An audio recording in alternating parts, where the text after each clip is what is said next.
Jean-Jacques Bourdin. Bien, il est 11h03, jeudi politique comme tous les jeudis, nous recevons des élus, sénateurs ou députés. Aujourd'hui, 3 députés qui sont venus nous voir et répondre et débattre. Surtout, répondre à vos questions si vous le souhaitez. 0826 300 300 si vous voulez intervenir. Expliquer ce que vous vivez, parce que c'est l'essentiel, évidemment. 3 députés de 3 bords politiques différents. Alors, je commence avec Nathalie Oziol, qui est députée La France Insoumise de l'Hérault. Bonjour. Bonjour. Merci d'être avec nous. Franck Alizio, député des Bouches-du-Rhône et porte-parole du Rassemblement National. Bonjour. Bonjour. Et Carl Olive, qui est député Renaissance des Yvelines. Bonjour. Bonjour Jean-Jacques Bourdin. Et bonjour à tous les 3. Alors, nous allons commencer avec ce qui s'est passé la nuit dernière, avec ces émeutes, ces colères dans de très nombreux quartiers de France, en Île-de-France, mais aussi dans de nombreuses villes, Toulouse, Amiens, Saint-Étienne, Dijon, Clermont-Ferrand, Strasbourg, et j'en passe, avec des bâtiments publics, avec des commissariats incendiés, des mairies, des salles des fêtes, des voitures de police municipale, des pompiers agressés, 150 interpellations. Vous avez vu les images sur les réseaux sociaux. D'abord, vous condamnez tous les 3 cette violence. Qui veut commencer? Nathalie Oziol. Moi, je condamne ce qui a amené à cette situation-là, en fait. Attendez. Est-ce que vous condamnez cette violence? Moi, vous savez, hier, j'étais au rassemblement, par exemple, Oui. de défense des soulèvements de la terre. Il y avait là des collectifs de quartiers populaires, des jeunes, qui scandaient, suite à cet événement, quand même, on peut parler d'un drame humain, puisqu'un jeune de 17 ans est mort, abattu par un policier. On reviendra sur le... Et ils scandaient « pas de justice, pas de paix ». Donc c'est très clair ce qui est demandé ici, c'est que la justice soit faite.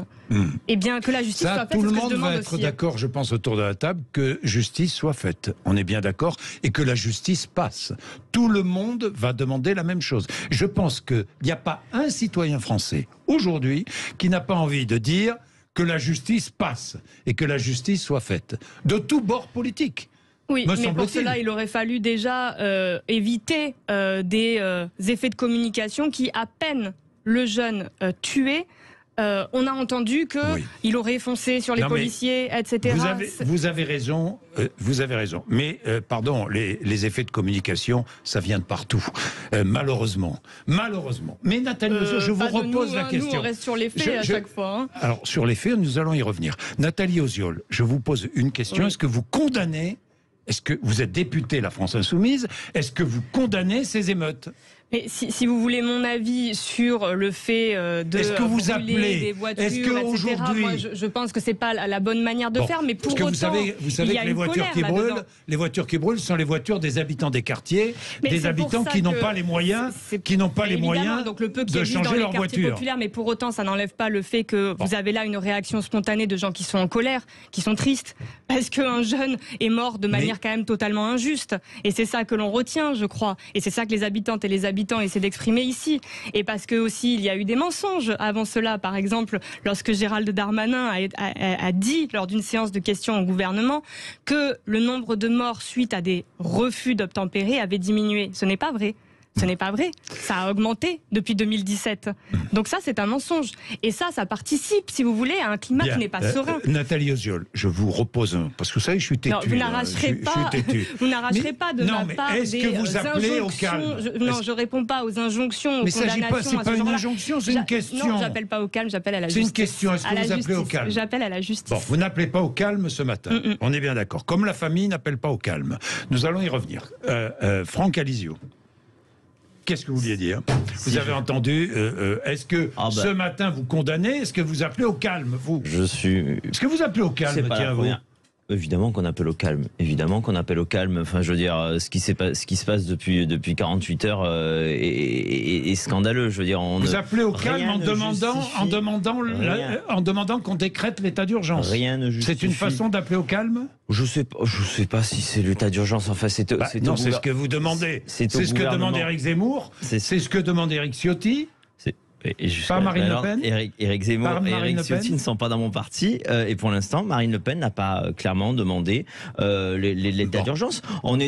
Pour l'instant, on a une réunion de crise qui est une réunion de com du président de la République qui fait des images. On attend des actions. Je suis toujours choqué de voir que NUPES a du mal à condamner ce qui se passe dans la rue, c'est-à-dire on se donne le droit à des crimes et des délits pendant des nuits entières. Enfin, je veux dire, en l'occurrence, le crime qui a été commis ici, c'est qu'un policier a tiré sur un jeune de 17 ans. Et qu'avez-vous à dire là-dessus? Qu'avez-vous à dire sur le fait qu'un jeune de 17 ans a été abattu par un policier? On a dit tout de suite que c'était évidemment un drame.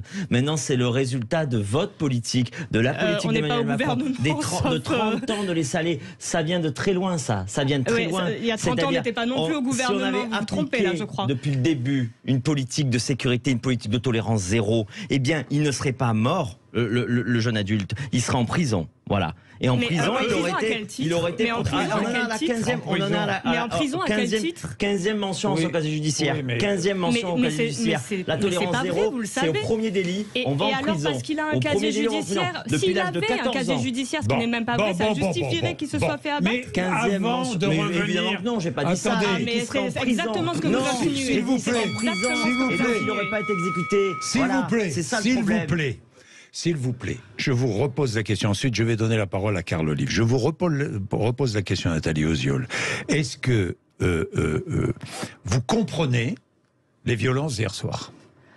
Mais vous vous rendez compte les mots ont un sens. Oui, mais vous vous rendez compte quand même que là, ce qu'on vient d'entendre, par exemple, c'est un garçon qui aurait dû être en prison, etc. Et moi, on me demande à moi de dire que le problème, c'est les violences. Mais alors je vous demande pas ça. Je vous demande, est-ce que vous comprenez les violences? Mais je vous pose la question. Je vous demande rien de plus. Est-ce que vous appelez au calme? Mais ce n'est pas vrai que ce genre de parole permet d'arriver au calme. Mais comment vous les condamner, puisque Jean-Luc Mélenchon lui-même les a attisés.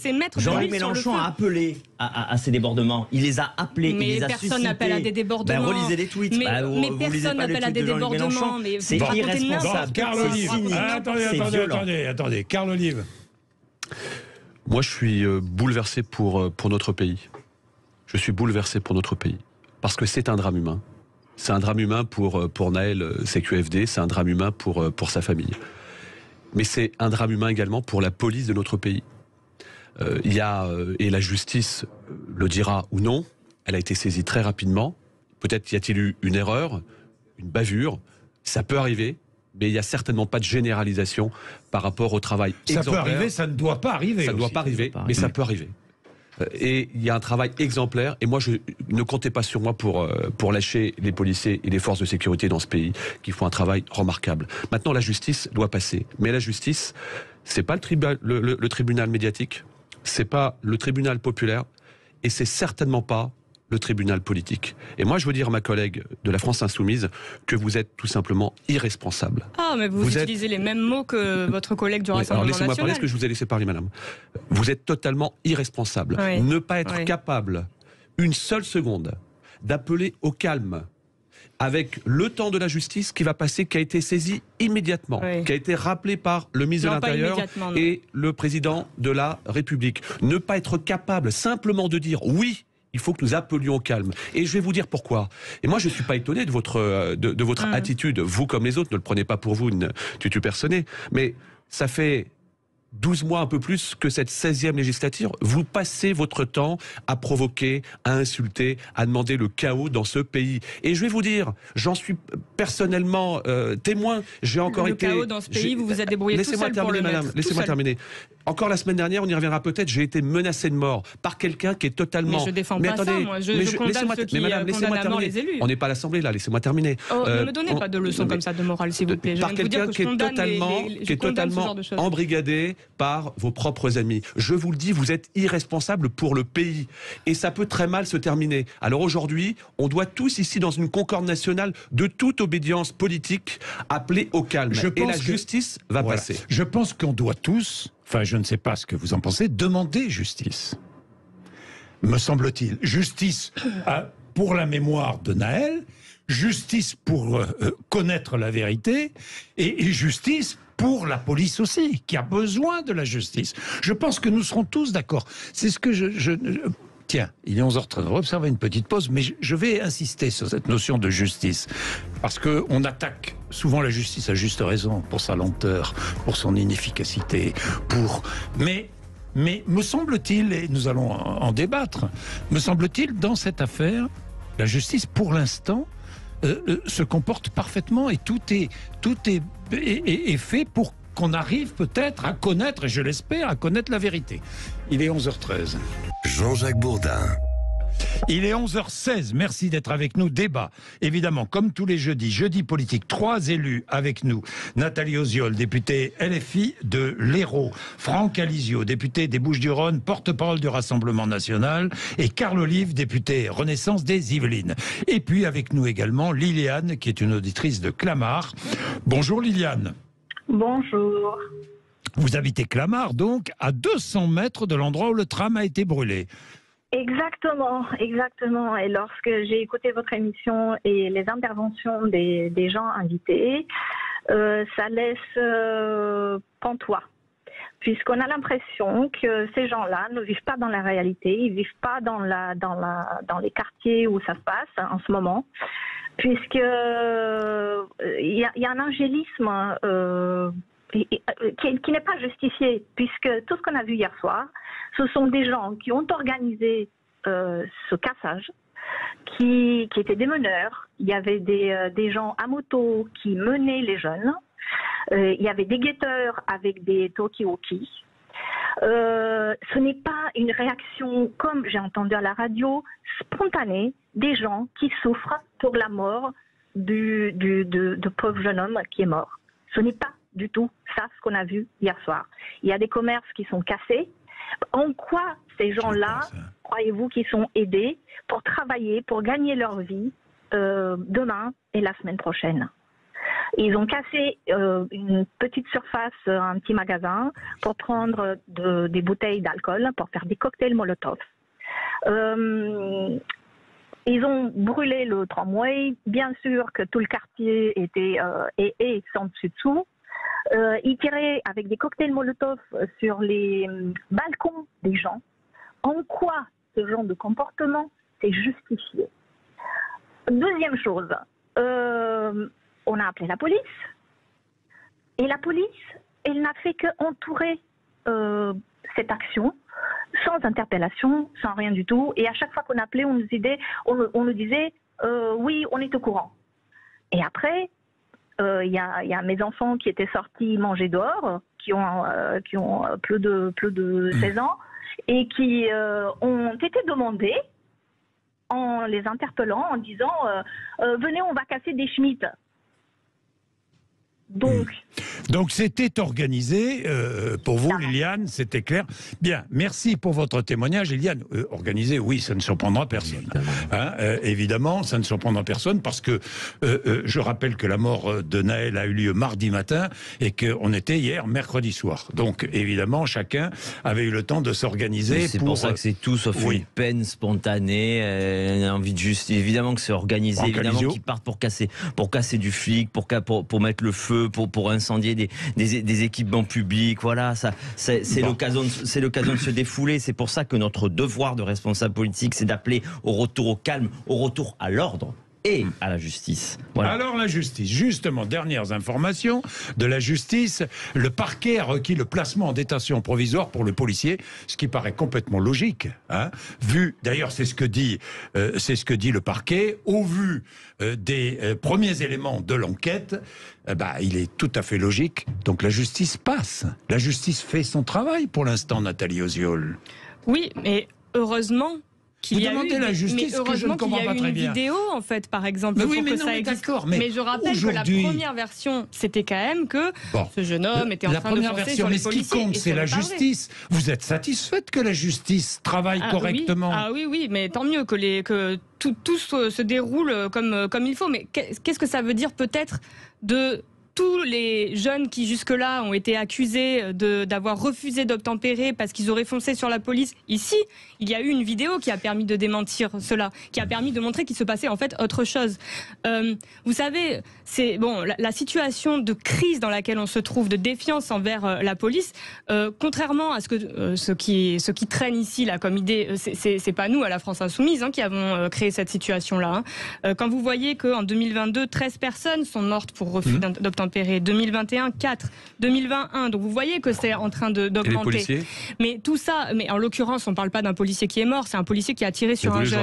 Donc tout cela crée ce sentiment de défiance et c'est pas nous qui sommes responsables de cela. Très bien. Donc voilà pourquoi après me dire à moi d'appeler au calme, c'est un peu, c'est trop simple. Mais alors, bon, vous ne voulez pas appeler au calme, ça, je ne vais pas y revenir éternellement, on ne va pas passer l'heure. Les irresponsables, c'est ceux qui ont amené à cette situation. On ne va pas passer l'heure là-dessus, mais lors des refus d'obtempérer, il y a aussi d'autres victimes dont on ne parle absolument jamais. Ce sont les victimes de ceux qui ont refusé d'obtempérer et qui redémarrent et qui, 200 mètres plus loin, poursuivis par la police, percutent une voiture et tuent une famille innocente. Mais évidemment, mais moi j'ai pas dit que c'était bien de faire ça. Non, mais comprenez ce que je veux dire. Non, mais comprenez ce que je veux dire. Des morts, il y en a partout. Et il y en a dans tous les sens. Et il y en a dans tous les sens. Et un mort ne vaut pas mieux qu'un autre. Mais j'ai jamais fait de hiérarchie entre les morts, monsieur Bourdin. Ne me faites pas dire ce que j'ai pas dit. Je n'ai pas dit que vous l'avez dit. Moi, je rappelle les faits. Encore une fois, je m'intéresse aux faits. En ce qui concerne la justice, me semble-t-il, dans cette affaire, et on la critiquera si elle se comporte mal ou si elle ne fait pas son travail, aujourd'hui, la justice est en train de faire son travail. Donc laissons-la. Lorsque Jean-Luc Mélenchon appelle à la justice, on est bien d'accord, dans son tweet. Oui. Sous-entendu, ça veut dire que la justice, j'ai un doute sur ce qu'elle va faire, sur son travail. Oui ou non? Mais attendez, quand je vous dis qu'il y a un nombre croissant de morts pour des refus d'obtempérer, peut-être qu'il y a un problème dans la façon, dans les méthodes d'interpellation et d'intervention sur des situations pareilles, sur des contrôles. Donc, nous n'avons cessé de dire qu'il faut réviser la formation des policiers. Et ce serait peut-être le moment de l'entendre, parce que là, c'est un drame qui se vit, et c'en est qu'un parmi donc 13 en 2022 et on n'a pas fini l'année 2023. Mais par ailleurs, voyez-vous, ce n'est pas tout ce qu'on propose.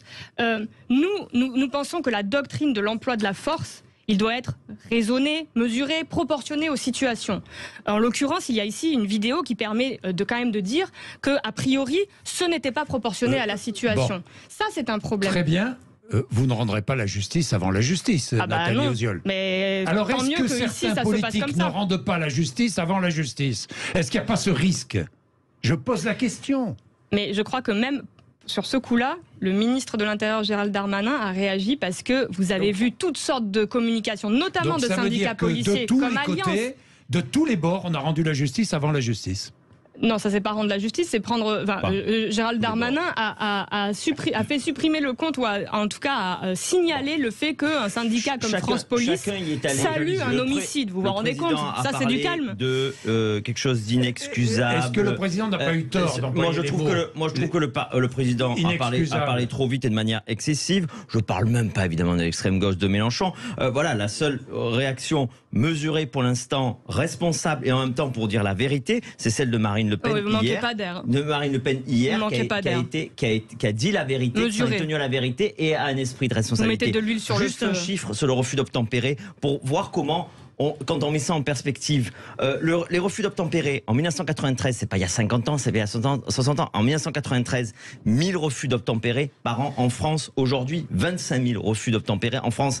C'est le signe, c'est le symbole d'un ensauvagement de notre société. C'est le sisme de 30 ans de laxisme. Et évidemment, les policiers sont face à ça. Quand vous avez un refus d'obtempérer qui explose, il faut s'interroger sur leurs conditions de travail. Dans l'augmentation du nombre de refus d'obtempérer, il y a des quantités de raisons.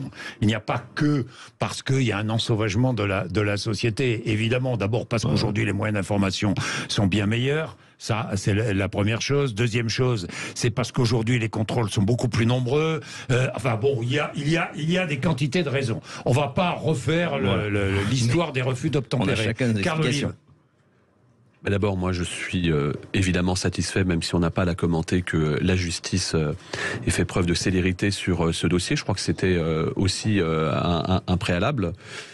Que malgré tout, le calme soit appelé globalement, et encore une fois, je le redis, je trouve irresponsable de la France insoumise de ne pas avoir un discours très clair sur le sujet. Et après, je regrette quelque chose. C'est que malheureusement, ces jeunes, parce que souvent ce sont ces jeunes, et je rejoins votre auditrice, des jeunes organisés, j'ai moi-même appelé à la fois les forces de sécurité, j'ai appelé aussi la communauté musulmane de mon territoire, que ces jeunes ne se rendent pas compte finalement qu'ils tirent une balle contre eux-mêmes dans leur pied. On joue contre son camp parce que qu'est-ce qui se passe cette nuit depuis 2 jours? Ce sont les services publics, mais ce sont les médiathèques, ce sont les centres communaux d'action sociale, Jean-Jacques Bourdin, et ce sont les propres endroits qui sont les tramways, les écoles qui sont utilisés par les propres familles. Mais est-ce que vous comprenez, là je vous pose la question à tous les trois, que la mère de Nahel n'appelle pas au calme? S'il y en a une qui a le droit de ne pas appeler au calme, parce que la douleur, parce que la douleur est insurmontable, c'est elle. Je vous pose la question parce que c'est. Mais ils appellent à une marche blanche à 14h à Nanterre, par ailleurs, à laquelle je serai, bien sûr. Et donc, il y a besoin vous aussi pourriez de aller souligner. à cette marche blanche, vous, Franck Alizio? Ça dépend par qui elle est organisée, ça dépend parce que elle est organisée par la famille. Forme, et quelle forme ça va prendre. Pourquoi est-ce qu'on ne voit pas tous les élus de tous bords? Pourquoi est-ce qu'on ne voit pas tous les élus de tous bords marcher à la mémoire de Nahel? Oui, mais vous pourriez ou pas? C'est comme la minute de silence hier. Si c'est pour la mémoire d'un jeune adulte qui est mort, et on ne sait pas encore dans quelles circonstances, et donc on attend la justice, la réponse dans l'absolu est oui. Si c'est une mise en cause de toute la police pour mettre la responsabilité sur la police et la mettre en accusation, non, évidemment. Parce que je constate quand même, c'est que Carlos Bilongo, qui quelqu'un que je respecte beaucoup à la France Insoumise, député de la France Insoumise, la France Insoumise, s'est déplacé dans les quartiers et a été très mal accueilli sur ce sujet. Je crois que même menacé, la famille, exactement, et je le regrette profondément, et je le dis, je le regrette profondément. Maintenant, ce que je souhaite, c'est que, alors, pour le coup, j'ai pas la même lecture, Jean-Jacques Bourdin, de la famille. Elle a effectivement, et je rejoins ce que disait ma collègue de la France Insoumise, appelé à une marche blanche qu'elle a baptisée la marche de la contestation, de la révolte, de la colère, de la révolte, effectivement de la révolte. C'est le temps du deuil, c'est le temps aussi du respect. Et puis derrière, il y aura le temps de l'explication et surtout le fait de la justice. Et que faisons-nous? Mais tous ensemble, pas les uns à côté des autres, pas les uns derrière les autres, pas les uns contre les autres, pour faire en sorte que ce pays soit apaisé et qu'effectivement la règle soit appliquée et jamais interprétée. Bien, il est 11h28. De très nombreux auditeurs, évidemment, sont là pour réagir, notamment Gérard, qui est indigné par ce qui est arrivé à Nahel, et pose 2 questions, il va vous les poser. Et puis Samy, qui est chef d'entreprise à Mitry-Mory, en Seine-et-Marne, qui a aussi envie de s'exprimer. Vous êtes sur Sud Radio, merci, 11h28. Jean-Jacques Bourdin. Il est 11h31. Alors, nous débattons, comme tous les jeudis, évidemment. Nathalie Oziol, députée La France Insoumise de l'Hérault, est avec nous. Franck Alizio, député des Bouches-du-Rhône et porte-parole du Rassemblement National. Et Carl Olive, qui est député Renaissance des Yvelines. Et puis, nos auditeurs, vous êtes nombreux. Gérard, par exemple, qui est au Puy-en-Velay. Bonjour Gérard. Bonjour Jean-Jacques. Merci Gérard, je vous remercie de m'avoir pris sur votre radio, ça me fait vraiment plaisir. Et je voudrais aussi souhaiter toutes mes amitiés à vos invités. Voilà. Déjà, je comptais m'indigner, premièrement, et souhaiter toutes mes condoléances à cette pauvre famille de ce jeune Nahel qui est décédé et à cette pauvre famille de ce policier qui a été mis, enfin en tout cas, en garde à vue. Voilà. Oui, parce que la famille du policier est menacée, hein, je le précise. Mais je peux le comprendre, et vu tout ce qui passe dans notre pays en ce moment, je le comprends également. Ceci dit, en tant que citoyen lambda, j'ai envie de dire, je me pose des questions sur les circonstances de cette tragédie, finalement. C'est une question toute simple, c'est que nous n'avons aucun renseignement jusqu'à présent, à moins que vous soyez mieux au courant que moi, sur la provenance de ce véhicule, à savoir la Mercedes AMG jaune. Loué au Luxembourg. Alors d'accord, loué, mais par qui? Ah, ça, l'enquête le dira. Ah, voilà. Je n'ai pas la réponse. D'accord, ok. Et puis deuxièmement, ce jeune homme n'était pas seul à bord. Deux autres personnes à bord. Effectivement. Et nous n'avons aucun renseignement sur ces jeunes gens. Jeunes gens, je suppose jeunes, vu que Naël n'avait que 17 ans, j'imagine qu'il n'était pas avec quelqu'un de 60 ans. Mais bon, en attendant, qui sont ces protagonistes? Que faisait-il dans cette voiture? Et enfin, dernière question, qui me semble assez légitime, ayant eu moi-même 3 enfants, c'est qu'est-ce que ce jeune homme, accompagné de ces jeunes gens, faisait à 8h20 du matin sur un périphérique de Nanterre, si mes renseignements sont bons, alors qu'à cet âge-là, mes enfants, moi, étaient soit au lycée, soit en apprentissage, enfin en tout cas... Non mais Gérard, là, attendez, là, ils ont le droit d'être sur un périphérique à 8h20 du matin. Hein. À 17 ans, pardon. Non, bon, alors à 17 ans, ils n'ont pas le droit de conduire. Ça, c'est certain. Voilà. Donc, mais maintenant, pour être concis, est-ce qu'on a des renseignements sur les questions Écoutez, Gérard, pour l'instant, je ne peux pas répondre à ces questions, mais ce sont des questions qui vont, évidemment, qui obtiendront des réponses dans l'enquête. Alors, moi aussi, j'en ai plein de questions sur l'enquête, hein, des quantités. Où était précisément le policier lorsqu'il a tiré? Est-ce qu'il était... il dit qu'il était face à la voiture. Apparemment, la vidéo dit non. Il y aura une enquête balistique aussi.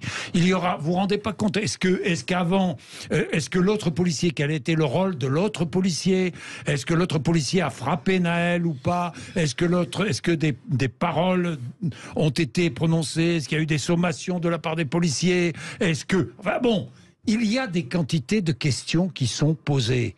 Mais ce n'est pas à moi de répondre, ni à nous autour de la table de répondre, ni à vous. Vous ne le savez pas, moi non plus. C'est là où je dis que la justice doit travailler. Et elle travaille d'ailleurs. Samy, Mitry-Mory en Seine-et-Marne. Bonjour Samy. Bonjour Jean-Jacques, bonjour à Sud Radio. Ça va très bien, ça me fait plaisir de vous avoir, Samy. Vraiment, Jacques, merci beaucoup. Moi je vous appelle donc concernant les émeutes, hein, parce que hier, à savoir qu'à Tremblay en France, il y a eu beaucoup de dégâts, des voitures brûlées, c'était incroyable à voir, hein, on n'a peut-être pas parlé à la télé. Donc je suis passé par là en coupant par la route et j'ai vu ça, c'est horrible quoi, parce que dans le sens où les émeutes ne sont pas justifiées. Aujourd'hui, ce qu'a fait l'agent policier en tuant ce jeune homme, il aurait dû réfléchir parce que attention, le jeune était complètement fautif, il n'y a pas de souci, surtout la délinquance, la remontée de délinquance qu'on voit actuellement. Et là, il ne faut pas oublier ce qui s'est passé avec les dernières émeutes avec les gilets jaunes, etc. Donc je pense que la police doit avoir un peu de retenue pour éviter que ça s'embrasse, quoi. Oui, c'est vrai que la police doit aussi avoir de la retenue, car évidemment. Hein. Mais la police, à 95%, peut-être même plus, a de la retenue. La police, elle est là pour nous protéger, ça fait partie même de notre Constitution, c'est un gage de liberté. Après, malheureusement, je dis bien malheureusement, il peut y avoir des erreurs et la justice démontrera ou non si effectivement il y avait erreur. Mais encore une fois, je pense qu'il faut surtout ne pas faire d'amalgame parce que ce serait terrible. Et encore une fois, moi je pense aux forces de police de notre pays qui ce matin sont très tristes également. Je pense, et je voudrais aussi le dire, Jean-Jacques Bourdin, je pense aussi aux maires de nos villes qui ce matin sont totalement dévastés. J'entendais le collègue maire de Mont-Saint-Barreuil dans les Hauts-de-France. C'est terrible quand vous vous battez au quotidien pour des investissements, pour des services publics et qu'en pleine nuit votre mairie quasiment est rasée, que vos services publics sont dévastés alors que vous travaillez pour justement vos administrés. Je vous promets que je suis abasourdi par rapport à cela. Je voudrais rappeler quand même ce qu'on ne dit plus parce qu'il y a une forme de banalisation, c'est que des agressions gratuites, il y en a tous les jours. Hein. Bien sûr. Hein, contre des policiers, contre des pompiers, contre des médecins. Donc il y a quand même... Contre des enseignants ? Contre des enseignants. En ce moment, toutes les nuits qu'on passe, les pompiers sont systématiquement attaqués. Systématiquement attaqués, les pompiers. Lorsqu'ils viennent éteindre les incendies qu'allument les criminels et les délinquants. Alors, je vous pose une question et je vais me tourner vers Nathalie Oziol. Une partie des Français, jeunes pour la plupart, ont l'impression de ne pas exister, de ne plus compter. C'est une réalité. Et notamment ces jeunes qui habitent dans des banlieues. Vous êtes d'accord avec ça ou pas? Bah oui, c'est pas un constat qui est nouveau. Non, c'est pas nouveau. Nous, à la France Insoumise, on alerte sur la situation de ces jeunes qui se sentent effectivement complètement isolés, oubliés et même stigmatisés, hein, il faut le dire.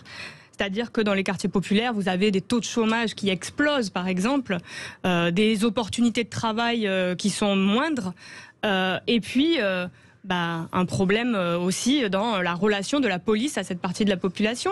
Parce que quand on est contrôlé plus fréquemment que lorsqu'on est blanc, par exemple, lorsqu'on est perçu comme noir ou arabe et que, oui, c'est des fois 3, 4, 5 contrôles dans la journée, si vous voulez, tout ça ne participe pas du tout à une situation d'apaisement. Je voudrais d'ailleurs revenir sur l'intervention du premier des deux auditeurs, qui, en posant des questions du style que faisait ce jeune homme sur le périphérique à 8 heures, tout ça, en fait, ce ne sont pas des questions pertinentes quand même. Ça voudrait dire quoi? Qu'on cherche en fait des excuses, des prétextes à ce qui s'est passé? Pardon, mais la justice posera la question. Mais c'est clair. Mais évidemment. En plus, on peut quand même partir d'un principe simple. La peine de mort n'existe plus en France. Donc même lorsqu'on refuse d'obtempérer, même lorsque tout ça ne vaut pas une balle dans la tête. Attendez, vous pensez que là, il y a eu exécution? Je crois que tout le monde a vu ces images circuler quand même. Pour vous, vous rendez la justice, donc exécution. Je crois qu'il s'est passé quelque chose de grave. Moi, je ne tranche pas maintenant. Mais je dis qu'il y a quand même de sérieux doutes sur les circonstances. Assassinat. Il y a un policier qui tire à bout portant. Est-ce que le policier a assassiné ce jeune? Il tire à bout portant sur la personne. Comment ça sera qualifié? C'est un homicide. Comment cet homicide sera qualifié? La justice rendra justice. Il faut faire très attention à ne pas rendre la justice trop vite.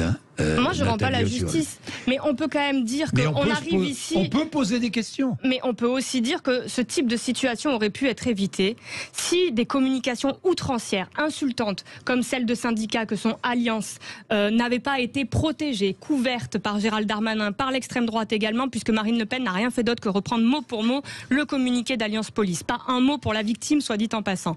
Si bien que même Gérald Darmanin, j'ai commencé à le dire tout à l'heure, a signalé le compte de France Police qui faisait l'apologie de l'homicide en disant bravo pour ce qui s'est passé. Mais comment peut-on supporter cela? Comment en est-on arrivé à ça? Eh bien, c'est des décennies de protection de ce genre de propos et d'attitudes qui ne sont rien et qui n'emmènent rien au calme actuellement. Ça, alors, le procureur dit les conditions d'utilisation légale de l'arme n'étaient pas réunies. Le parquet requiert la détention provisoire du policier auteur du tir. L'autopsie indique que le décès a été causé par un tir unique. Bon, déjà, ce sont des éléments. Preuve que la justice avance.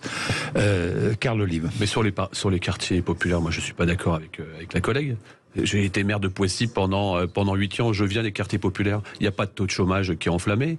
Il faut bien sûr que non. Et simplement, puis on ne peut pas généraliser en plus. Et puis, pour le coup, dans les quartiers populaires, c'est quand même une grande tendance. Non, mais attendez, il faut surtout pas généraliser. Et c'est comme ça qu'on va stigmatiser ces populations. Vous parlez de chômage. J'ai fait un rapport sur l'insertion des jeunes dans les quartiers populaires. Il se trouve au travers du sport. Mais quand vous faites confiance à ces jeunes, vous n'avez pas de difficulté. Arrêtez avec vos clichés. C'est insupportable. Attendez, je termine. Quand monsieur Mélenchon dit la police tue, mais c'est pas d'hier qu'il dit ça. Ça fait des années. Et alors, elle a pas tué, non, mais c'est pas la police. Franchement, mais c'est insupportable. 13 morts pour refus d'obtempérer en 2022, je rappelle. C'est insupportable, vos amalgames. La généralisation de ce que vous faites, c'est qui avait été tuée. J'aurais bien voulu vous entendre lorsque les policiers ont été tués justement pour des... Mais vous n'avez jamais rien à dire sur les gens qui se font tuer par des policiers. Non, mais attendez, est-ce qu'on peut parler de 2 minutes? Mais vous m'invectivez, en l'occurrence, vous m'interpellez, pardon, pas invectiver, interpeller. Oui. Alors, Carl Olive. J'aurais bien voulu, par exemple, vous entendre lorsque des policiers, lorsque des pompiers sont très gravement blessés sur des refus d'obtempérer. On vous a jamais entendu. Moi, j'aimerais que vous arrêtiez de provoquer dans la société comme vous le faites systématiquement depuis 1 an, quand vous menacez, que vous promenez, que vous mettez le ballon sur un pied avec à l'effigie du président de la République ou du ministre du Travail, lorsque vous embrigadez cette jeunesse à vraiment gratuitement, qui entraîne, et je vous le dis, directement ou indirectement, des menaces directes sur les élus. Vous voulez que je vous donne un exemple? Alors je vais vous donner un exemple. La semaine dernière, j'ai un jeune de 20 ans, étudiant, qui a menacé de me tuer devant devant chez moi, en mettant l'adresse, etc. Et en creusant... On salue ça, on encourage ça. Attendez, je vais vous dire. Mais qu'est-ce qui s'est passé? C'est tout simplement un de chez vous qui avait mis en pâture des noms de députés sur une soi-disant interdiction du repas à 1 €. Et quand je suis allé voir... Les scrutins sont publics, tout le monde peut les consulter. Non, mais bien sûr. Et donc quand en quoi est-ce notre responsabilité? et quand je suis allé voir les parents, parce que j'ai souhaité voir les parents que je connais, en présence du jeune, et quand vous creusez un petit peu, vous apercevez que ce jeune, il est politisé, et vous savez et vous apprenez qu'il est totalement embrigadé par rapport aux provocations gratuites. C'est une interprétation totale que vous faites, embrigadé, c'est votre interprétation. Mais comme les chefs d'entreprise sont des voyous, dans laquelle on se trouve dans le pays maintenant, c'est la responsabilité de l'État. C'est la responsabilité de l'État. Bien, nous allons écouter un extrait du procureur, si vous voulez bien, le procureur qui nous parle du placement en détention provisoire, les conditions de l'usage de l'arme. Écoutez. En l'état des investigations et des éléments recueillis, le parquet considère que les conditions légales d'usage de l'arme ne sont pas réunies.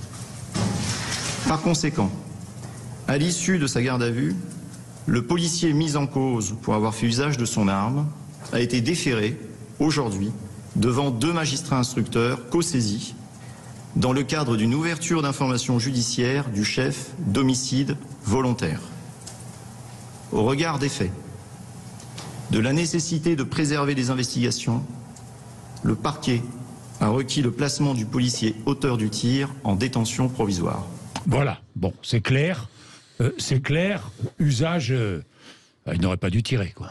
Voilà ce que dit le procureur. Bon, après, est-ce qu'il a tiré parce qu'il a eu peur? Est-ce qu'il a tiré par réflexe? Ou est-ce qu'il a voulu? Il a voulu tirer, c'est-à-dire qu'il a voulu tuer. C'est dans tous les cas, il ne devait pas tirer. Non, mais ça... Non, mais je sais pas par rapport à vous. Tout le monde est d'accord. Mais qui dit il a eu raison de tirer? Qui dit ça? Vous dites ça, Franck Alizio? Non, par définition, moi je ne commande pas pour l'instant, j'ai pas assez d'éléments. Oui, non, mais je vous pose la question. Est-ce que vous dites ça? Je ne le dis pas et je ne dis pas l'inverse. Est-ce que vous dites qu'il a eu raison de tirer? Non. Par définition, je ne connais pas le... Bon. Et personne ne peut dire il a eu raison de tirer, ou personne ne peut dire il a tiré par hasard. Non, mais par exemple, vous savez, donc moi j'ai dit que notre groupe politique, nous avions déposé une proposition de commission d'enquête sur les méthodes d'intervention lors des refus d'obtempérer, notamment depuis la loi de 2017 qui a été entérinée par Bernard Cazeneuve. Dans le même temps, le Rassemblement national proposait une proposition de loi sur la présomption de légitime défense pour les membres des forces de l'ordre. Ça, c'était en janvier. Ce qui signifie que dans ce cas-là, automatiquement, c'est toujours notre proposition. Automatiquement, c'est dans le programme de Marine Le Pen. Et donc ça signifie que automatiquement, le policier se retrouverait en situation de légitime défense. Heureusement que nous avons une vidéo qui montre qu'il ne s'agit peut-être pas de légitime défense. Mais il y aurait une présomption de légitime défense. Mais il y aurait quand même une enquête, quand même une justice. Et le policier, s'il avait fait une faute, il aurait quand même été condamné. Mais qu'en savez-vous? Avec une telle proposition de loi, ce n'est pas le cas. Vous savez, c'est comme la présomption d'innocence. Au début, on est présumé innocent et si on est coupable, on est coupable. Mais la présomption de légitime défense pour un policier, ce serait pareil. Enfin, je veux dire, il n'y a rien d'extraordinaire là-dedans. Je pense que sur ce sujet, et tant mieux encore une fois, je pense qu'ici on peut se féliciter que la justice ait été rapide et sans conférer. Je me souviens de ce qui se passait lorsque malheureusement des policiers ou des pompiers ont été gravement blessés ou malheureusement sont décédés comme en 2020 après des refus d'obtempérer. On avait les mêmes commentaires pour dire il faut durcir justement le fait d'avoir une possibilité de légitime défense. Donc voilà, laissons encore une fois la justice. Je trouve que les propos du procureur sont tout à fait clairs et circonstanciés. Et puis derrière, la justice passera. Mais pour autant, évitons encore une fois les amalgames, quels qu'ils soient, les stigmatisations, quelles qu'elles soient, parce que c'est certainement pas ce qui va apaiser le pays. On a besoin que ce pays soit apaisé. Ce qui peut être dangereux, peut-être, mais là je vous laisse libre, c'est les appels à la justice. Parce que les appels à la justice, ça veut dire quoi, un appel à la justice? Au tribunal du populaire, vous voulez dire, Jean-Jacques Bourdin. Lorsqu'on dit publiquement... le tribunal politique. Ouais. Lorsqu'on dit public... Mais si... Non, appel à la justice, ça veut dire appel à la justice. Maintenant, il faudrait que je me justifie des interprétations que vous faites de ce que ça signifie, appel à la justice. C'est pas une interprétation. Appel à la justice, est-ce que ça encourage la violence? Je vous pose la question. Bien sûr que non. Bon, alors c'est bien. Et 11h48, la violence, tiens, un outil politique ou pas? Non, vous avez 3 minutes pour réfléchir à la réponse. Est-ce que c'est un outil politique? Dans l'histoire, la violence a été un outil politique. Bien, il est 11h48. Jean-Jacques Bourdin. Il est 11h51. Nathalie Oziol, députée La France Insoumise de l'Hérault, Carl Olive, député Renaissance des Yvelines, Franck Alizio, député des Bouches-du-Rhône et porte-parole du Rassemblement national. Est-ce que la violence devient un outil politique? Il faudrait définir déjà ce que c'est la violence. La violence, c'est ce qu'on a vécu hier soir, par exemple, ou la violence sous d'autres formes. Oui, c'est clair qu'il faut une réponse politique. La violence politique. en parole. Est-ce que c'est un outil politique? Est-ce qu'on utilise la violence pour véhiculer des idées ou pour défendre des... Oui. Je suis pas sûr que quelqu'un répondrait oui à ça de toute façon, mais je pense qu'effectivement, quand il y a une situation violente dans le pays, par contre, il faut une réponse politique. Alors, vous êtes d'accord, Franck Alizio, la violence, c'est un outil politique, ça doit l'être ou pas? Ça peut l'être? Ça c'est vieux comme nos cours de droit, ça. Oui. Si on a un État, si on a un gouvernement, si on a un État de droit, c'est parce que l'État a le monopole de la violence légitime. Donc, force doit rester à la loi. Voilà, c'est tout simple. C'est pour ça qu'on vit en communauté, qu'on a des règles, qu'on élit des Donc gouvernants. La violence, c'est parce qu'on confie à la police, aux forces la violence de l'État est légitime. Moi, je ne qualifierais pas ce qui se passe la nuit en ce moment de violence politique. C'est de la violence tout court. C'est du désordre tout court. C'est des crimes et des délits tout court. Donc, ils doivent être sanctionnés par ceux qui sont détenteurs de la violence légitime pour rétablir l'ordre. Je rappelle que les policiers sont les agents de la paix. C'est à eux de rétablir la paix.